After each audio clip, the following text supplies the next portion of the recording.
예레미야서 29장 구약성경 1096페이지입니다. 29장 4절부터 11절까지 보겠습니다.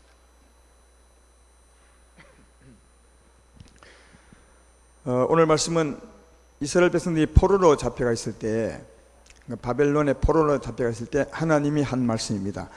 하나님이 어떻게 말씀하셨는지 그 좀 느낌을 좀 살펴보면서 말씀을 들으면 좋겠습니다. 4절부터 만군의 여호와 이스라엘의 하나님께서 예루살렘에서 바빌론으로 사로잡혀가게 한 모든 포로에게 이와 같이 말씀하시니라.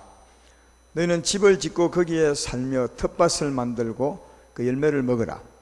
아내를 맞이하여 자녀를 낳으며 너희 아들이 아내를 맞이하며 너희 딸이 남편을 맞아 그들로 자녀를 낳게 하여 너희가 거기에서 번성하고 줄어들지 아니하게 하라. 너희는 내가 사로잡혀 가게 한 그 성읍의 평안을 구하고 그를 위하여 여호와께 기도하라. 이는 그 성읍이 평안함으로 너희도 평안할 것임이라.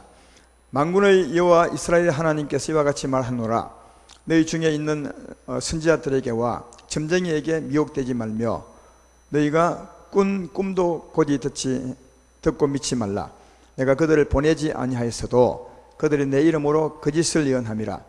여호와의 말씀이니라. 여호와께서 이와 같이 말씀하시니라. 바벨론에서 70년이 차면 내가 너희를 돌보고 나의 선한 말을 너희에게 성취하여 너희를 이곳으로 돌아오게 하리라. 여호와의 말씀이니라. 너희를 향한 나의 생각을 내가 아나니 평안이요 재앙이 아니니라. 너희에게 미래와 희망을 주는 것이니라. 아멘. 오늘 전할 말씀은 경우에 합당한 말을 하고 삽시다, 이런 제목입니다. 경우에 합당한 말, 어디 들어본 것 같지 않아요? 어디서 들어보셨죠? 경우에 합당한 말은 뭐가 같다 이런 말이 있는데, 이런 말은 들어보셨죠? 경우에 합당한 말은 아로새긴 언쟁반의 검사관이라. 그건 들어보셨죠? 잠언서에 나오는 말씀인데, 경우에 합당한 말은 아로새긴 언쟁반에, 한번 생각을 해봐요. 언쟁반을, 그도 좋은 것을 수놓은 아로새긴 언쟁반에 금사가, 빨간 사과가 놓여 있는 것을 보면 굉장히 조화롭고 또 아름답기까지 한 어떤 그림을 볼 수 있습니다. 그것처럼 경우에 합당한 말이 하나님 보시기에 참 좋다. 그래서 경우에 합당한 말을 우리가 하고 살아야 된다 하는 것입니다. 지난주에 말에 대해서 말씀을 했죠. 산부 예배 때.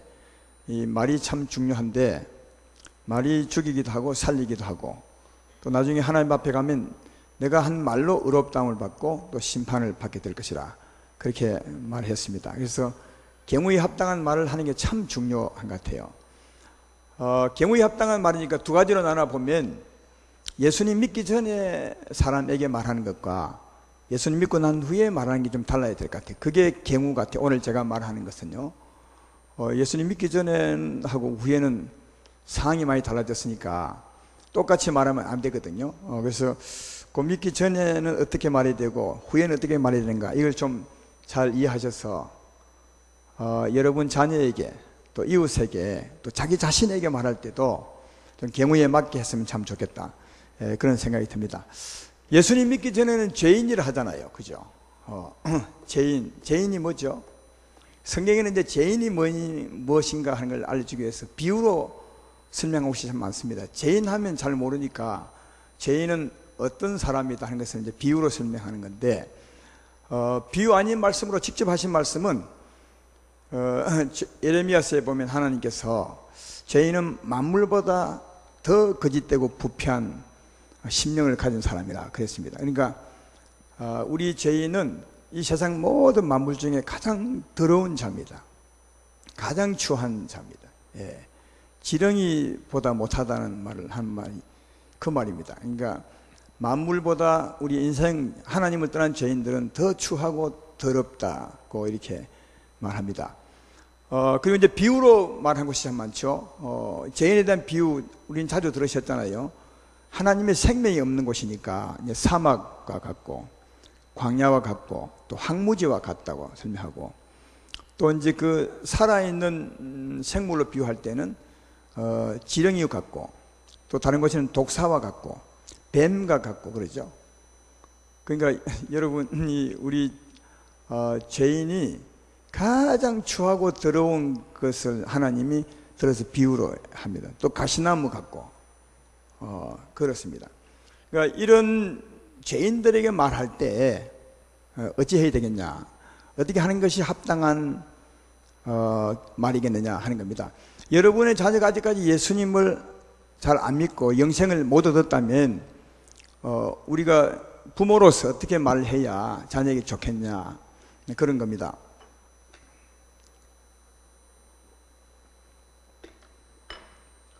자, 아까 예수 믿지 않으면 그런 사람이라 했는데, 그런 사람이 내 자녀라고 칩시다. 여러분이 어떻게 말해야 좋겠어요? 그런데 이렇게 말하면 괜찮겠습니까? 한번 해보십시오. 너는 참 착한 아이야, 너는 참 좋은 아이야, 아주 훌륭해, 이렇게 말하면 맞겠어요? 틀리겠어요? 근데 이렇게 말 많이 했으니까 말을 못하죠, 여러분이. 근데 이렇게 말하면 이제 본인이 나 훌륭하구나, 착하구나, 선하구나, 예수 믿을 필요 없네, 이렇게 이어져요. 아시겠어요? 그러니까 본인이 다 훌륭하다 하니까 본인이 최고인 줄 알죠. 교만해지는 거죠. 어릴 때부터 너 훌륭해, 너 참 착해, 넌 세상에서 제일이야, 이렇게 얘기해주면 그 좋은 말 같아도 그 말 자꾸 들은 아이는 자기가 최고입니다. 어른도 나중에 못 알아보고 하나님도 못 알아보죠. 예수님 안 믿죠. 왜? 자기가 최고인데. 그게 이게 경우에 안 맞는 말이거든요. 이게 경우에 안 맞는 말인데 지금 세상에는 다 이렇게 교육시킵니다. 학교에 가나 어디를 가거나 다 아이들 길을 살려줘야 된다고, 또 긍정적인 마인드를 심어줘야 된다고 말하는 게 전부 이렇게 말하거든요. 너 착해, 훌륭해, 너는 최고야, 이렇게 해서 아이들 교육시키거든요. 그러면 그 아이 크면은 예수님 안 믿습니다. 자기가 훌륭한데 뭘 예수 믿어요? 우리 말이 굉장히 중요합니다. 경우에 합당한 말이 아니에요. 아까 얘기했지만 죄인들은 누구라고요?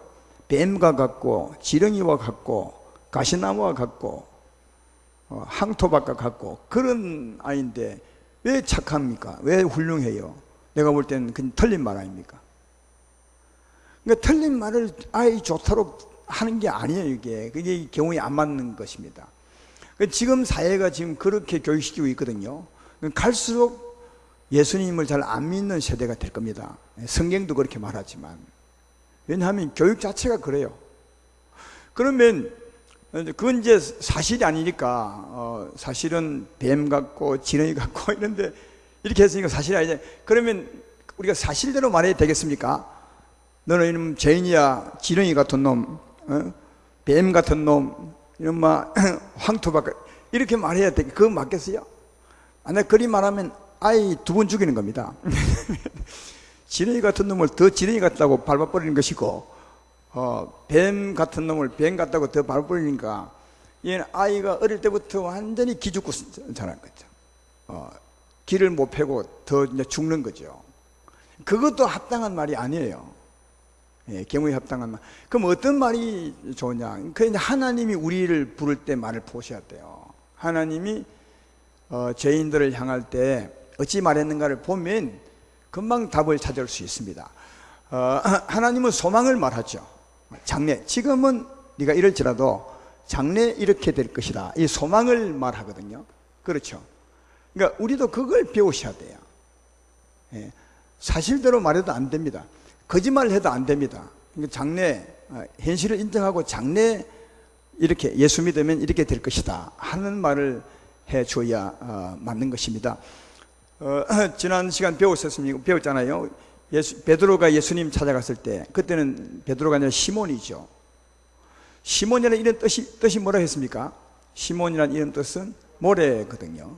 모래는 금방 흩어지고 그렇죠. 믿을 만한 게 못 되죠. 바람 불면 막 날아갔다가 이리 날리고 저리 날리고 금방 무너지고 흩어지고, 그게 모래 아니겠습니까? 시몬이라는 뜻이라면, 그런 시몬이 갔을 때 예수님께서 너 시몬 왔구만, 너 시몬 망할 팔자야, 그렇게 하지 않잖아요. 너는 지금은 시몬이지만 나중에는 베드로가 될 것이다. 그러죠. 그러니까 지금은 이렇지만 나중에는 베드로가 될 것이다. 누가요? 예수님에게로 왔으니까 나로 말미암아 네가 베드로 될 것이다. 그렇게 말해요. 그러니까 그 베드로는 그 사실대로 말을 듣지 않고 소망의 말을, 예수님이 죄인에게, 베드로에게, 흉악한 모래 같은 죄인에게 소망을 말하죠. 지금은 시몬이지만, 그 분명히 말해요. 네가 시몬이지만 장차 개발하리라.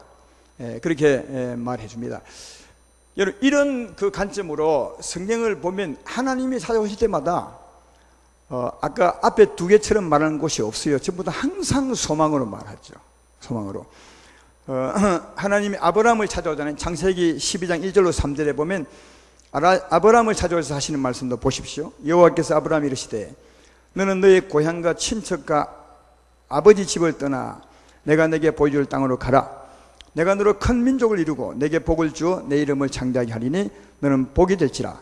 너를 축복하는 자에게는 내가 복을 내리고 너를 저주하는 자에게는 내가 저주하리니 땅의 모든 족속이 너로 말미암아 복을 얻을 것이니라.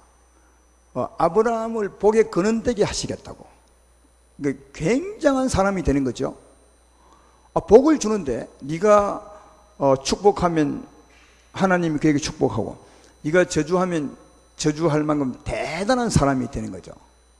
근데 이 말씀을 들었을 때, 다시 말하면 하나님이 이 말씀을 아브라함이 했을 때 아브라함은 어떤 사람이었습니까? 아직 예수님 믿기 전이요. 아직 약속의 땅에 들어가기 전입니다. 전이니까 아까 말했던 것처럼 뱀 같고 지렁이 같고 가시나무 같은 사람이라고요. 그런데 그 사람에게 장차 내가 복의 근이 될 것이다. 여러분, 뱀이나 가시나무나 지렁이는 저주의 상징 아니에요. 저주의. 근데 그런 사람에게 장차 내가 복을 주는 사람이 될 것이다. 이렇게 말하는 겁니다. 이게 이제 죄인을 향한 하나님의 말씀이에요. 일종의 씨를 하나 심는 거죠. 장래에 네가 이렇게 될 것이다. 그렇게 이제 소망을 말합니다. 출애굽기 3장에 보면 하나님 모세를 찾아오잖아요. 떨기나무 불꽃 가운데 오셔서 모세에게 말할 때도 내가 너로 하여금 내 민족을 이끌어내는 지도자가 될 것이다. 그러죠. 그때 모세도 지금 우리가 모세를 그 결론적으로 보기 때문에 굉장히 훌륭한 사람, 대단한 사람이지만 하나님이 찾아가기 전에 모세는 어떤 사람이냐 하면 가시나무입니다. 하나님이 떨기나무에 임한 것처럼 그 떨기나무는 모세를 상징하잖아요. 모세는 가시나무에 불과한 사람인데 그에게 말하죠. 네가 지금은 가시나무지만 장차 어떻게 해요? 민족의 지도자가 될 것이다. 그렇게 많은 사람을 구원하는 사람이 될 것이다. 그렇게 말하고요.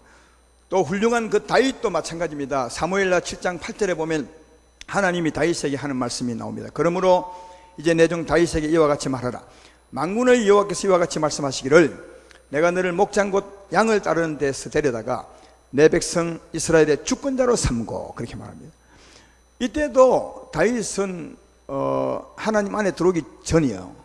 물론 이제 그 조상 때부터 하나님이지만 그래도 요즘 같으면 믿는 사람의 아들이라 할 수 있죠. 그러나 아직까지 주께 들어오지 못한 사람인데 그때 하나님 말하기를 지금은 네가 이렇지만 지금은 양떼를 몰고 다니는 시골 촌놈에 불과하지만 나중에는 뭡니까? 이스라엘의 목자가 될 것이다. 그렇게 자기의 직장, 자기의 직업이죠. 그 목자, 그걸 이제 더 성화시켜서 이스라엘의 민족의 목자가 될 것이다. 이렇게 이제 말씀해 주는 것을 볼 수 있다. 그래서 여러분, 하나님은 봐야 항상 어떻게 해요? 소망을 말해요. 소망도 이제 지금 현실을 인정해요. 그러니까 지금 내가 어떻지만, 지금 내가 어떠하지만, 지금 내 모습이 이렇지만 장차 너는 이런 사람이 될 것이다. 이렇게 말하는 걸 볼 수 있습니다. 언제나 하나님은 소망을 말하는 것을 볼 수 있습니다. 오늘 본문에도 하나님은 소망의 하나님이라 하죠. 본문 맨 마지막에 보면 여호와의 말씀이니라 너희를 향한 나의 생각을 내가 아나니 평안이요 재앙이 아니니라 너에게 미래와 희망을 주는 것이라. 그러니까 하나님은 우리에게 재앙을 주는 하나님이 아니라는 겁니다. 그럼 어떻게 해요? 소망과 희망을 주는 하나님이다. 그래서 지금 그 행편없는 죄인이 왔을 때 너 임마 네 꼴 보니까 틀려먹었어. 넌 안 되겠어. 더 큰 가시나무 될 거야. 이렇게 하지 않고 가시나무 같은 존재를 크게 이제 나중에 쓰시겠다고 그렇게 말합니다. 소망이죠. 그러므로 사랑하는 성도 여러분, 이런 말씀을 딱 들으면 우리가 우리 자녀에게 한 말이 참 많이 걸려요. 그렇죠? 이렇게 말하지 않았죠. 다 생각도 잘 안 했잖아요. 잘 못 배운 거, 우리 이런 말씀을 몰라서 그랬던 것 같아요. 그래서 이게 우리 시집 장가가기 전에, 아이 낳기 전에 좀 배우는 게 참 필요할 것 같아요. 제가 보니까. 그래야 결혼 생활을 잘 할 수 있어요. 그래 아이를 잘 키울 수 있어요. 아이를 잘 키울 수 있는 것 같다. 그래서 우리도 이런 그 말씀을 우리 이해하게 될 때 앞으로는 믿지 않는 이웃, 또 믿지 않는 내 자녀, 특별히 자녀에게 이런 말을 참 많이 하죠. 그냥 이게 소망을 말하는 겁니다. 너는 지금은 이렇지만, 지금은 네가 네 사랑하려 해도 안 되지. 그러나 네가 장차 예수로 말미암아 사랑하는 사람이 될 거야. 장차 네가 훌륭한 사람이 될 거야. 이렇게 이제 예수로 말미암아 소망을 말씀해 주는 것이 맞는 것입니다. 왜 이래야 되냐 하면 일종의 이 씨를 심는 겁니다. 그러니까 이 말을 해줘야 생명의 씨가 그 심령에 심겨요. 그 심겨야 그 씨가 자라면 그런 사람이 되는 겁니다. 이 아이가 예수로 말미암아 네가 나중에 선한 사람이 될 거야. 예수로 말미암아 많은 사람을 구원하는 사람이 될 거야. 예수로 말미암아 뭐든지 할 수 있는 사람이 될 거야. 이런 걸 심어주면 그 말씀이 아이 안에 씨처럼 심긴다니까요. 심겨서 그 말씀이 항상 그 아이를 지배하는 거죠. 나는 지금은 부족하지만 언젠가 예수로 말미암아 난 사람이 될 거야. 이게 되는 거예요. 그래서 언제나 예수님으로 희망을 갖죠. 예수님으로 희망을 간다니까. 예수님으로. 근데 이게 여기 예수님만 빠지면 아까 처음에 말했던 것처럼 너는 훌륭한 아이야. 너는 정말 최고야. 이렇게 할 때 그는 죄인인데 지금 최고라고 말하면 그는 예수님 필요 없는 사람이 되고 아주 교만한 자가 될 수 있거든요. 지금은 그러니까 현실을 인정하셔야 돼요. 꼭 현실을 인정하고 소망을 말해야 돼요. 오늘 본문도 사실은 그것 때문에 길게 읽었는데 본문에 아까 하나님이 말씀하는 그 느낌을 좀 받으라 했잖아요. 하나님은 어떻게 말씀하느냐? 바벨론의 포로로 잡혀가 있는 사람들에게 말하는데 그 안에 있는 그 하나님의 그 마음이 뭐냐면 절대로 실망하지 말라. 좌절하지 말라. 거기서도 네가 시집가고 장가가고 농사지어서 힘있게 살아라. 자식을 낳고 힘있게 살아라. 언젠간 내가 너를 본토로 데려올 것이다. 이 말씀이거든요. 그러니까 하나님은 계속 힘을 주는 거예요.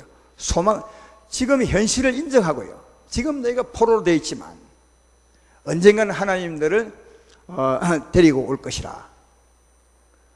그래서 이 현실 인정이 참 중요합니다. 아까 얘기했죠. 우리 하나님 믿기 전에 사람들은 아주 만물보다 더 못한 존재이거든요. 만물보다 훨씬 못한 존재. 이걸 본인이 아셔야 돼요. 근데 아까 얘기했던 소망을 주지 않고 자꾸 사실만 말한다면 너는 뱀 같은 놈이야. 너는 가시 같은 놈이야. 그러니까 네 할 수 없어. 이렇게 말하면 그 아이는 이제 정말 길을 못 펴고 완전히 죽는 거죠. 눌려서. 그런 것이 아니라 네가 지금은 그렇지만 장차 예수로 말미암아 아주 훌륭한 사람이 될 거야.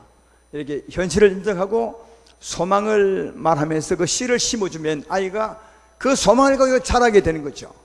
그래서 자기 스스로 회개하고 예수 믿을 때쯤 되면 그 심었던 그 소망의 씨 때문에 회개하고 예수님을 딱 붙들게 되면 예수님이 그를 세우는 거예요. 시몬을 베드로로 세웠던 것처럼 아브라함을 복의 근원으로 세웠던 것처럼 그렇게 하나님이 세우게 되는 것입니다. 그러므로 아직까지 예수 믿지 않은 이웃 또 예수 믿지 않은 자녀를 향해서 말할 때는 또 본인에게도 마찬가지입니다. 본인이 본인에게 말할 때도 아직 내가 부족하지만 주의 은혜를 받으면 내가 잘 될 거야. 이게 본인에게 말할 때도 언제나 예수로 희망을 말하기 때문에 사는 겁니다. 예. 우리 몸의 병도 마찬가지입니다. 지금은 내가 약간 약하지만 그러나 예수로 말미암아 반드시 나을 것입니다. 이게 우리가 꼭 써야 될 말입니다. 그 반대로 쓰면 안 된다니까요. 근데 이런 말 할 때 꼭 하나 지켜야 될 것이 있는데, 자녀에게 우리가 말을 하잖아요. 너는 앞으로 예수로 말미암아 좋은 아이가 될 거야. 예수로 말미암아 많은 사람을 구원하는 사람이 될 거야. 돈을 벌어도 많은 사람을 유익하게 하는 사람이 될 거야. 이렇게 이제 씨를 딱 심어주죠. 그러면 그 씨를 심었으면 그 아이가 그런 말을 듣고도 이게 자라갈 때 그 들은 말처럼 안 할 때가 너무 많아요. 그럴 때도 절대로 심었던 씨를 거두면 안 돼. 그걸 다시 뽑아다가 꺾어버리면 안 된다니까요. 예수님이 그러셨잖아. 베드로에게 딱 처음 만나서 네가 장차 개바가 될 것이라 이렇게 말했죠. 목이 오늘 많이 타서 죄송합니다. 했는데 그런 말을 하고 난 후에도 베드로가 얼마나 베드로답게 행동하지 못해요. 시몬답게 행동하지. 계속 틀어지고 도망가고 배신하고 그러죠. 몇 번이나. 그때 주님이 어떤 말을 하셨어요? 절망 섞인 말을 하셨습니까? 아니면 소망을 꺾어버리는 말을 하셨습니까? 한마디도 안 했어요. 그게 우리하고 좀 주님이 틀렸던 것 같아요. 예. 주님은 끝까지 소망을 지켜요. 지금은 저렇지만 반드시 베드로가 될 거라. 이걸 주님은 끝까지 지키는데, 심었던 씨를 안 뽑는데, 우리는 심어놓고 오늘 심어놓고 내일 기분 나쁘면 뽑아버려. 어제 내가 네게 무슨 말 했어?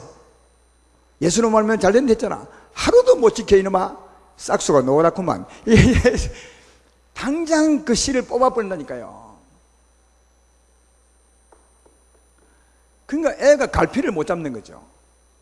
그러니까 심었다가 뽑았다가 심었다가 뽑았다 이렇게 하자. 이게 우리 사람들이라 몰라서 그렇다고 하면 앞으로는 조금, 그러니까 이게 먼저 선자의 지켜야 될 신앙의 도리랄까요? 그런 게 있어야 되는 거예요. 우리가 자녀보다 먼저 되었잖아요. 그러면 이 오래 참는 능력을 길러야 돼요. 자녀가 이런 말을 듣고도 계속 삐딱거려도 그걸 참고 소망의 줄을 거두지 않는 그 신앙이 필요한 거예요. 그게 오래 참는 인내가 필요한 거예요. 우리에게는. 농부가 밭에 씨 심으라고 가을까지 인내로 기다린다잖아요. 농부 인내 말하면 늘 농부를 말하잖아요. 그렇지만 우리도 일종의 씨를 심는 것은 농부가 씨를 뿌린 것과 같은 거거든요. 씨를 뿌렸다면 반드시 심은 씨대로 될 거다 이렇게 믿고 기다리셔야 되는데, 가다가 그 말한 사람, 그러니까 자녀의 행동 따라서 자꾸 우리 말이 바뀔 때가 많은데, 예수님은 한 번도 바뀐 적이 없다고요. 얼마나 세게 배신을 당합니까? 베드로에게. 지난번에 보셨지만 베드로답지 않은 것은 물론이거니와 부인하고 맹세코 저주하고 도망가 버리고 또 도망가고, 그래도 찾아오셔서 이제 내가 내게 소망을 거두겠네 이렇게 말한 적이 없어요. 그럴 때도 오셔서 꼭 다시 회복시켜 난 후에 뭐라 합니까? 내가 장차 사람 낳는 어부가 될 것이고, 장차 내 백성을 굳게 할 것이고, 내 양을 이렇게 말해요. 그러니까 이 주님이 참 대단한 겁니다. 그러나 우리도 이제 이렇게 배웠으면 그렇게 할 필요가 정말 있습니다. 예. 그동안 자녀와 그런 관계가 안 됐으면 한번 날짜를 잡아가지고 자녀하고 예배를 보면서 얘기해요. 지금까지 내가 모르고 심었다가 뽑았다가 심었다 뽑았다 했는데 앞으로 내가 그냥 안 할 거야. 넌 예수로 말미암아 훌륭한 사람이 될 거야. 이렇게 하면 딱 심어주고, 예수님처럼 해보면요, 그 심었던 말씀이 그 아이를 세워내는 겁니다. 예. 그러니까 꼭 심으셔야 돼. 꼭 말해야 돼. 꼭 예수로 말미암아 희망을 말해야 돼. 그게 씨를 뿌리는 거거든요. 그래야 그 아이를 고칠 수 있고 우리 이웃을 바꿔낼 수가 있는 것이다 하는 겁니다. 이게 예수님 믿지 않은 사람에게 하는 경우에 합당한 말이에요. 이렇게 하시기를 주의 이름으로 축원합니다. 그러면 믿는 사람에게 이제 경우에 합당한 말은 어떤 말이겠냐? 이게 또 참 중요해요. 우린 다 믿는 사람이니까. 믿는 사람은 우선은 바뀐 게 있어요. 안 믿을 때 하고 믿고 난 후에 바뀐 게 뭐냐 하면 신분이 바뀌었어. 예수 믿으면 전에는 죄인이었는데 믿고 난 후에는 의인이 돼. 전에는 사망의 사람이었다면 그 다음 믿고 나면 하나님의 아들이 돼. 제 말 이해되면 아멘 합시다. 신분이 바뀌는 겁니다. 그리고 또 사는 동네가 달라져. 사는 동네가 전에 애굽이었지만 이제는 이제 적과 꿀이라는 가나안 땅입니다. 다르게 말하면 전에는 흑암의 권세 아래 살았지만 이제는 하나님의 사랑의 품에 사는 겁니다. 그리고 또 삶의 뭐랄까요? 수준도, 삶의 형편도 다른 거예요. 삶의 형편. 전에는 사망의 그늘에서 저주로운 삶을 살았어요. 병들고 하는 일이 지지리도 안 되고, 그렇죠? 그 다음 슬픔과 고통 속에 살았어요. 전에 죄인으로 사망의 그늘 아래 살 때는, 이제 하나님의 사랑의 품에 와서는 저주로운 삶을 사는 것이 아니라 축복의 삶을 사는 거죠. 하나님의 모든 축복을 받으며 살아가는 위치에서 또 삶의 행편을 가지게 된 겁니다. 그럼 이제 바뀐 행편대로 말하고 살아야 돼요. 그렇죠?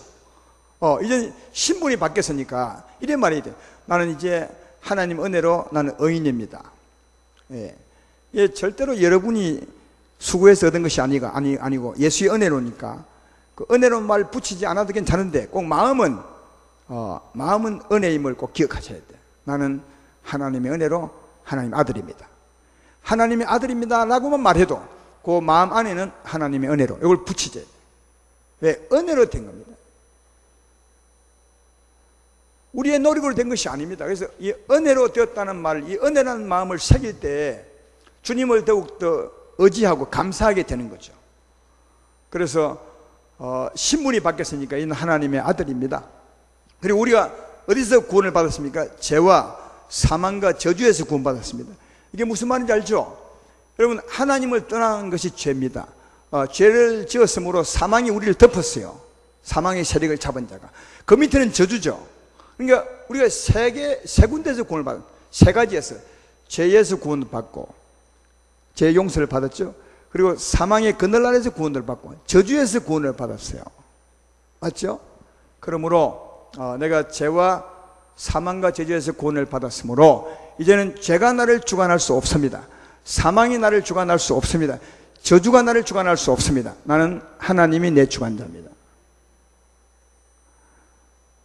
이런 여러분 말을 자기 자신에게 한번 아침에 일어나 세상에 출발하기 전에 한번 해보라고요. 딱 일어나서 출근하기 전에 막 소리내 해도 좋고 속을 해도 좋고 야 너 자기한테 하니까 야 해도 되겠죠. 그죠?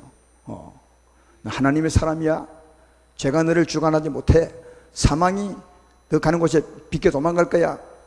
너는 하나님의 축복을 받은 사람이야. 이렇게 하고 출발하면 정말 그게 믿음이에요. 그 믿음대로 죄가 나를 주관하지 못해. 사망이 내 곁에 못 온다고요. 누가 보냐? 하나님이 나를 주관하고 늘 하나님과 함께 다니죠. 근무하다가도 너는 하나님의 아들이야. 죄를 만날 때도 너는 하나님의 아들이야. 저 죄를 만지면 안 돼. 이게 끊임없이 자기에게 말할 수 있거든요. 경우에 합당한 말이에요. 믿는 사람에게. 그리고 거기 저주받아서 이제 누가 우리와 함께 합니까? 늘 하나님이 함께 하십니다. 하나님이 함께 합니다. 하나님은 절대로 떠나지 않아. 내가 너를 떠나지도 않을 것이며 너를 버리지도 아니할 것이라. 그렇죠. 그러니까 하나님이 함께 합니다. 어디서나 잠을 잘 때도 하나님이, 성령 하나님이 함께 하시고, 화장실에 갈 때도 성령 하나님 함께 하시고, 언제나 함께 하죠. 그러면 우리 믿음의 고백도 하나님이 늘 함께 하시사 나를 구별하시고 지켜주십니다. 우리 운전할 때 보통 운전하고 갈 때 보면 다 기도하죠. 근데 대부분은 불안해하면서 할 때가 많아요. 하나님 나 지켜줘야 될 텐데, 안 지키면 어떡하지? 사고 나면 어떡하지? 이렇게 말하는데 그건 하나님의 아들답게 기도하는 것이 아니에요. 이미 아들이니까 하나님 나와 함께 계심을 믿습니다. 주님이 나와 함께 계시니 나를 구별하시니 절대로 사고가 내게 다가오지 못할 것입니다. 하나님이 다 앞서 향하셔서 물리쳐 주시고 나를 평안케 할 줄로 믿습니다. 이게 믿음에 합당한 말이에요. 얼마나 긍정적이죠. 이게 굉장히 긍정적이죠. 하나님이 늘 함께 하시고 나를 보호해 주시고 또 하나님은 우리가 하나님으로 모든 걸 할 수 있어요. 하나님의 힘으로 용서할 수 있고 하나님의 힘으로 사랑할 수 있고 하나님의 힘으로 의롭게 살 수 있고요. 그렇죠? 하나님의 능력으로 할 수 있는 거거든요. 그러면 이런 고백도 예를 들면 죄를 짓는 그 현장에서 내가 모르게 죄를 지었다. 그러면 하나님 내가 주를 의지하지 못해서 이랬습니다. 죄송합니다. 그러니까 하나님의 힘으로 할 수 있습니다. 그래서 하나님을 더 의지하고 아까도 얘기했지만 우리는 이미 저주에서 벗어나 축복의 자리에 있어요. 그러니까 하나님의 모든 게 우리 거예요. 그렇죠? 하나님 모든 게 우리 겁니다. 그러니까 굉장한 축복을 받은 거죠. 축복의 위치에 있는 겁니다. 하나님께 전부 우리 거니까. 여러분 우리가 받은 것은 하나님을 받은 것입니다. 하나님이 오셨으니까요. 하나님이 오시면 하나님의 모든 것이 다 우리 거죠. 하나님의 능력도 우리 것이요 하나님의 권세도 우리 것이요. 전에는 우리가 지렁이같이 약하고 추한 존재였지만 하나님이 우리와 함께 계시니까 지렁이가 타닥기계가 되어서 사망의 세력을 물리치고 우리가 부수고 병도 고치고 이래 하잖아요. 그렇죠? 그러니까 나는 하나님으로 귀신을 이길 수 있습니다. 하나님으로 사망을 물칠 수 있습니다. 하나님으로 고칠 수 있습니다. 할 수 있죠. 그러니까 여러분 하나님 믿고 난 후에 경우에 합당한 말은 이런 말들이거든요. 이런 말. 근데 이런 말을 많이 하고 살아야 맞는데 많이가 아니라 항상 하고 살아야 되는데 이런 말보다는 부정적인 게 더 많죠. 의심하고 하나님이 과연 나와 함께 해줄까? 목사님하고는 함께 하겠지만 나 같은 사람은 함께 하지 않을 거야. 이게 항상 우리 딴지를 걸어서 그렇게 하거든요. 여러분 우리 말 한 대로 되는 거예요. 왜? 말은 자기 마음에서 나오는 것이니까 그 말 보면 믿음을 알 수 있죠. 하나님은 믿음대로 우리를 보호한다는데 말을 보면 믿음을 알 수 있죠. 믿는지 안 믿는지 의심하고 있는지 아니면 불안하고 있는지 알 수 있는 겁니다. 그래서 구원받은 사람에게 합당한 말, 경우에 합당한 말이 이런 말이거든요. 따라서 이런 말들을 잘 기억하셔서 자기에게 하고 또 이웃에게 하면 그 말이고 나를 살리고 이웃을 살 수 있다. 그렇게 생각합니다. 그런데 믿는 사람에게 조금 전에 경우에 합당한 말을 할 때는 꼭 한 가지 기억해야 될 일이 있어요. 이 같은 축복은 흑암의 권세에서 벗어나서 하나님의 사랑의 아들의 품에 있었을 때 그 은혜요. 전에 흑암의 권세 아래 있을 때는 말이죠. 죄를 지어 떠나서 아래 있을 때는 거기는 축복이 없는 거죠. 항상 어둠과 사망과 저주가 있는 거죠. 그렇죠? 거기서 아무리 축복의 말을 해도 소용이 없어요. 그러니까 우리의 축복의 말은 하나님 품에 돌아와서 얘기요. 하나님의 사랑의 품 안에서 은혜의 그늘 아래서 다르게 말하면 성령의 은혜의 알아서 성령 충만한 가운데서 내 말이 합당한 말이라는 거예요. 그래서 우리는 늘 기도해야 돼요. 은혜 가운데 사셔야 돼요. 우리 영혼이 하나님의 은혜 가운데 둘러 이렇게 있으셔야 조금 전에 했던 그런 말이 합당한 말이 되는 거죠. 나는 하나님의 아들입니다. 하나님이 항상 나와 함께 계심을 믿습니다. 어느 누구도 나를 주관할 수 없습니다. 하나님이 내 주관자입니다. 나는 이미 저주에서 벗어나 하나님의 축복의 그늘 아래 있습니다. 내가 하는 일을 주님이 잘되게 해줄 줄로 믿습니다. 오늘 내가 사람을 만나러 가는데 하나님이시여 그 마음을 만져주셔서 주의 뜻대로 되게 할 줄로 믿습니다. 얼마나 좋아요. 그렇죠? 하나님이 그리 하시거든요. 사람의 마음을 만지는 일은 하나님이세요. 내가 할 수 있는 것이 아니라. 그래서 누구를 만나러 가면 내가 주님 안에서 얼마든지 그런 믿음을 가질 수 있죠. 그러면 하나님이 앞서가셔서 그 마음을 만진다니까요. 신기한 일이 벌어져요. 취직도 마찬가지죠. 그 은혜 안에서 주님이 내 삶의 보호자가 아닙니까? 입을 거, 먹을 거, 마실 거 주시는 분이신 걸 내가 믿습니다. 따라서 제가 오늘 하나님 믿음으로 직장을 구하러 갑니다. 주께서 인도해 주십시오. 가면 진짜 만나요. 그런데 이 믿음에 합당한 말 하지 않고 의심하고 가는 거죠. 야, 과연 하나님이 나를 인도해 줄까? 나 같은 놈은 인도 안 할 거야. 항상 자기를 그렇게. 왜? 전에 우리하고 완전히 바뀌었어요. 여러분은 여러분을 인정 안 해도 하나님은 인정해.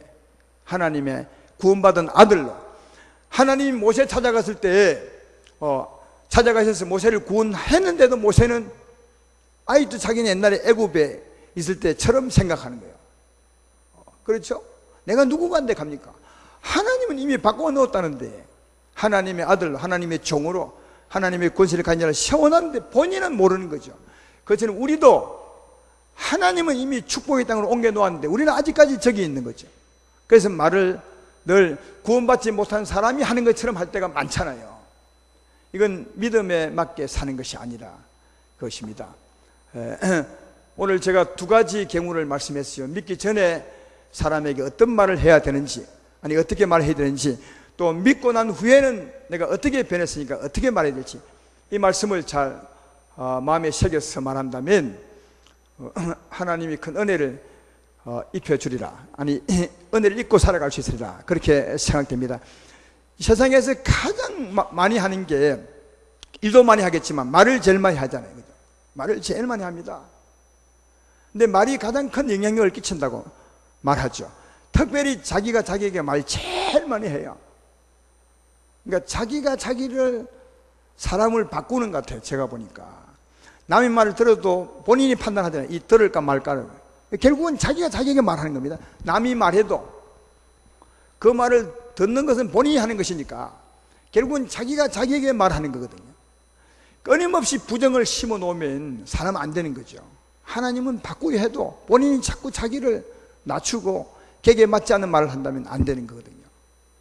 그러나 오늘 말씀처럼 한다면 낮출 이유가 없습니다. 아직까지 구원받지 못했다면 예수로 소망을 말하면 되는 거죠. 지금은 이렇지만 장차 예수로 말미암아 이런 사람이 될 거야. 또 구원받은 후에는 대단한 사람 아니겠습니까? 하나님의 아들이요, 하나님이 함께 하시고, 가는 곳에 주님이 함께 하시고, 내가 하는 일을 주님이 보장해 주시고, 하는 일을 잘 되게 해주시고, 그렇죠? 그러니까 이런 말들을 미리 딱 선포하고 하루를 살거나 선포하고 가게 되면 그 말에 힘이 있어서 하나님이 그 말대로 이루어진 것도 볼 수가 있습니다. 따라서 경우에 합당한 말로서 이웃도 살리고 가정도 살리고 여러분도 살리시기를 주의 이름으로 축원합니다.